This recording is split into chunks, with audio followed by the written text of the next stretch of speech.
In this video, I will show how to use the fill handle A to Z in Excel. Select any cell, equal sign, CHAR, equal sign, CHAR, row,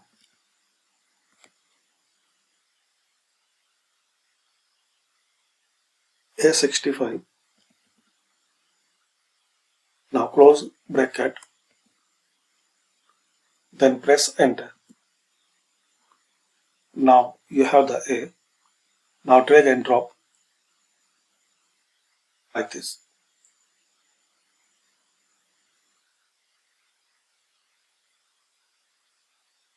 So you have these all characters in Excel.